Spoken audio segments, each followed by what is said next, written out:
ఏది అయినా ట్రై చెయ్యి ఆచి చికెన్ మసాలా. ఆచి చికెన్ మసాలా 26 సంవత్సరాల నమ్మకం, లక్షలాది సంతోషకరమైన వివాహాలు. తెలుగు మ్యాట్రిమోనీని డౌన్లోడ్ చేయండి. టీవీకే విజయ్పై సిగ్గులేని రాజకీయం చేస్తున్న పార్టీలు. ఇక వివరాల్లోకి వెళ్ళినట్లయితే అసలు నేను ఈ టైటిల్ ఎందుకు ఇంత ఘాటుగా పెట్టాను అనేది మీరు పూర్తిగా చూస్తే ఒక క్లారిటీ అనేది వస్తుంది. ఇక విషయానికి వచ్చేసరికి విజయ్ తమిళ తలపతి అంటారు, ఏదో అతను ఆ స్టార్డమ్ ఉంది. సో అతను ఒక రాజకీయ పార్టీ పెట్టాలనుకున్న టీవీకే అనే పార్టీని స్థాపించారు 2024లో. సో స్థాపించిన తర్వాత మొన్న ఎదుర్కొన్న తొలి ఎన్నికలోనే అద్భుతమైన విజయం. కాకపోతే ఇందులో బ్యాడ్ లక్ కొంచెం ఆమడ దూరంలో ఆగిపోయింది. ఏది మ్యాజిక్ ఫిగర్కి 118 స్థానాలు కావాల్సి వస్తే ఆయనకు వచ్చింది 108. అందులో పరిగణలోకి వచ్చేది 107. అంటే 2 స్థానాలు ఆయన గెలుపొందారు. కాబట్టి ఆ మ్యాజిక్ ఫిగర్ టచ్ చేయాలి అంటే కొంత బలం కావాలి. సో ఈ నేపథ్యంలోనే ఆ బలాన్ని చూపించుకుంటేనే కానీ ఆయనకి ప్రమాణ స్వీకారం చేయడానికి అవకాశం లేదు. దురదృష్టకరం ఏంటి అంటే నిన్న గవర్నర్తో భేటీ నిర్వహించారు. మామూలుగా గవర్నర్ గారు ఏంటి అంటే సరే ప్రమాణ స్వీకారం చేసిన తర్వాత నిర్ణీత కాలం పెట్టి బలం నిరూపించుకోమని చెప్పేసి అంటారు. కానీ అక్కడ జరుగుతున్న పరిణామాలు ముందుగానే గ్రహించారు. కాబట్టి మీ దగ్గర ఎంత నెంబర్ ఉంది, ఎంతమంది ఎమ్మెల్యేలు ఉన్నారు, మాకు పేర్లతో సహా సబ్మిట్ చేయండి అని చెప్పేసి గవర్నర్ గారు అనేసరికి ఇప్పుడు ఆయన ఆ ఎమ్మెల్యేలని చూపించే ప్రయత్నంలో ఉన్నారు. సో ఈ క్రమంలో ఏంటి అంటే ఆయన ప్రమాణ స్వీకారం అనేది వాయిదా పడింది.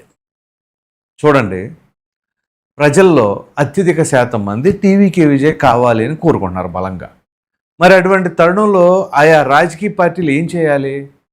అరే తొలిసారిగా వచ్చావు, పోటీ చేస్తున్నావు, నువ్వు ఎవరిని ప్రత్యర్థిగా చూడలేదు, పైగా నీ పైన ఎటువంటి ఎలిగేషన్స్ కూడా లేవు కదా, అవినీతి అక్రమాలకు హుందాకరమైన రాజకీయం. ఎన్నికలు అయిపోయినాయి. ఎన్నికలకు ముందంటే ఇలాంటి హుందాకరమైన రాజకీయం నడవదు. కానీ ఇప్పుడు అయిపోయింది, ఫలితాలు వచ్చేసినాయి. హుందాకరమైన రాజకీయం. అరే మీకు ఎక్కువ స్థానాలు ప్రజలు ఇచ్చారు కాబట్టి సో మీకు తగ్గిన స్థానాలు పార్టీలకు అతీతంగా మా వాళ్ళు ఎవరైతే మేము సపోర్ట్ చేస్తామని ఎవరికి వాళ్ళు కొంచెం ఇనిషియేటివ్ తీసుకుంటే ఎంత బాగుంటుందండి. నిజంగా చాలా హుందాకరంగా ఉంటుంది కదా. ఇప్పుడు అంతెందుకు, మాజీ ముఖ్యమంత్రి స్టాలిన్ ఆయన ఎమ్మెల్యేగా కూడా గెలవాలి మొన్న. కానీ ఆయన ఎంత హుందాగా వ్యవహరించాడు. నిన్న అదే నియోజకవర్గంలో కావచ్చు, ఆ ప్రాంతంలో కావచ్చు, ఆయన ఒక ర్యాలీ లాగా చేపట్టి అందరికీ కృతజ్ఞతలు తెలియజేశాడు. అంటే చాలా గట్స్ ఉండాలి అట్లాంటివి చేయాలండి. అంతవరకు బాగుంది. మరి నిన్న రజనీకాంత్ కూడా ఎందుకు భేటీ అయ్యాడో తెలీదు. సరే అది ఒక వేరే ఎపిసోడ్. సో కానీ ఆయన బేషరతుగా మాకు ఎటువంటి మంత్రి పదవులు ఏమొద్దు, మేము పొత్తులో కూడా రాము, కానీ మీ ప్రభుత్వానికి అండగా ఉంటాము, ప్రభుత్వానికి మేము బలపరుస్తాము అని చెప్పేసి ఇటు డిఎంకే అటు అన్నా డిఎంకే ఫైట్ చేసింది కూడా డిఎంకే పైన కదా. సో అటువంటిప్పుడు సరే విజయ్ నీకు ఎలాగ అత్యధిక స్థానాలు వచ్చినాయి కదా, మేము మా ఎమ్మెల్యేలు మీ పార్టీలోకి పంపం, కానీ బయట నుంచే మీకు మద్దతు తెలుపుతాం, నీ ప్రభుత్వానికి వచ్చిన డోకా ఏం లేదు, 5 ఏళ్ల పాటు బ్రహ్మాండంగా నువ్వు పరిపాలన చేయి, నీ హామీలను నెరవేర్చే ప్రక్రియలో భాగంగా దాని మీద కాన్సన్ట్రేట్ చేయి, ప్రభుత్వం మాత్రం పడకుండా చూసుకుందాం. ఇది మన రాష్ట్రానికి సంబంధించిన అంశం. అంటే చూడండి, ఇట్లాంటి రాజకీయం చరిత్రలో ఎన్నడూ లేని విధంగా మిగిలిపోద్ది. ప్రజల్లో కూడా 3 పార్టీల పట్ల ఒక మంచి ఏమనాలి ఇంప్రెషన్ అనేది కలుగుతుంది వాళ్ళకి. ఇక ఆ తర్వాత ఎవరి అభిమానానికి తగ్గట్టు ఆ పార్టీ వైపు వెళ్తారు, అది వేరే విషయం. కానీ అరే మన రాష్ట్రం కోసం 3 పార్టీలు కూడా చాలా బాధ్యతగా ఆలోచించాయి అనే భావన కలుగుతుంది. కానీ ఇక్కడ సిగ్గులైన రాజకీయం ఎందుకు అంటున్నానంటే నేషనల్ పార్టీ కాంగ్రెస్ పార్టీ మొన్నటిదాకా దశాబ్దాల తరబడి పరిపాలన కొనసాగించారుగా కేంద్రంలో. ఆ మాత్రం ఇక నైతిక విలువలు అనేవి ఉండవా? 5 స్థానాలు గెలుచుకుంది, అది డిఎంకేతో పొత్తులో ఉండి. ఎప్పుడైతే వీళ్ళు గెలిచారో లేదా టీవీకే విజయ్ అక్కడ డిఎంకే ఓడిపోగానే అబ్బే మాకు డిఎంకేతో సంబంధం లే, నీకు వచ్చేస్తాం, మా 5 మీకే, ఏం చేసుకుంటాడు 5 ఆయన, నువ్వు 5 ఎత్తానంటావు. వాళ్ళకు కూడా టీవీకే విజయ్ కూడా పాప అవగాహన లోపం, అనుభవ రాహిత్యం వలన ఏం చేయాలో తెలియక ముందుగానే ఆ కాంగ్రెస్ పార్టీ వాళ్ళు ఆ రాహుల్ గాంధీ మాట్లాడుతాం, ఆ 5 స్థానాలు ఏంటి, నువ్వు 5 కాదు, నువ్వు ఇంకో 10 మందిని వేసుకోనరా, నువ్వు నాకు మొత్తం 15 మందిని తీసుకొచ్చి నా దగ్గర లెక్క పెట్టేటప్పుడు నీ 5 గురించి ఆలోచిస్తానని నీళ్ళని చెప్పాలి. ఇదే అనుభవం లేకపోవడం అంటే ఇదే. ఎప్పుడైతే ఈ కాంగ్రెస్ వాళ్ళు 5 స్థానాలు మేము బలపరుస్తున్నాం అని అన్నారో విజయ్ చెప్పాల్సింది ఏంటో తెలుసా, ఈ 5 నాకు అవసరం వచ్చినా లేదు ఉపయోగం. అటువంటప్పుడు నీ 5తో పాటు ఇంకో 10 మందిని ఎడబెట్టుకుని రేపు ఏ పార్టీ వాళ్ళు తీసుకొస్తాం నాకు సంబంధం లే, నువ్వే తిప్పలబడి తీసుకురా, తీసుకొస్తే ఆ 15 మంది వచ్చి నాకు లెక్క చూపించు, జాయిన్ చేసుకుంటా అని అన్నా చెప్పాలి. లేదా మీ 5గురు కూడా నాకు అవసరంలా. అసలు విజయ్ ఎవరితో కూడా మాట మంతి లేకుండా వెయిట్ చేసినట్లయితే అప్పుడు ఏం జరుగుతుంది? ఖచ్చితంగా వాళ్ళే వస్తారు, ఎవరికి అవసరమో వాళ్ళే వస్తారు. ఒక 2 రోజులు సమయం తీసుకుంటే, ఇప్పుడు ఎలాగూ ఆయన వద్దన్నా కానీ సమయం ఇచ్చారు. ఇప్పుడు ఆయన ప్రమాణ స్వీకారం చేయాలి అన్నా కానీ కుదరదన్నారు.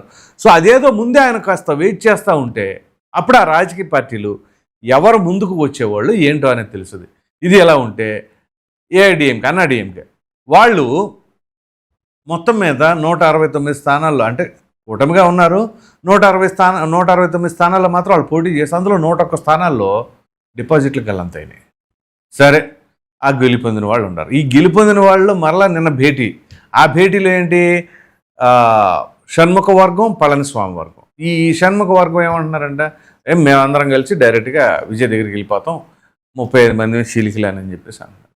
అసలు ఎందుకు చీల్చుకోవాల్సిన అవసరం ఏంటి? మీకు మీ పార్టీతో ఉన్న అనుబంధం ఇవాళ ఒక ఎన్నికతోనే తెంపులు చేసుకుంటారా? ఇక నైతిక విలువ లేని ఉండవా మనకి? సో ఏం చేయాలి? అదే ఇందా నేను చెప్పినట్లుగా ఉందాక ఎవరి పార్టీలో వాళ్ళు ఉంటానే, అరే విజయ్ వచ్చాడు తొలిసారిగా నిలబెట్టుకుందాం, అది ప్రజల కోరిక.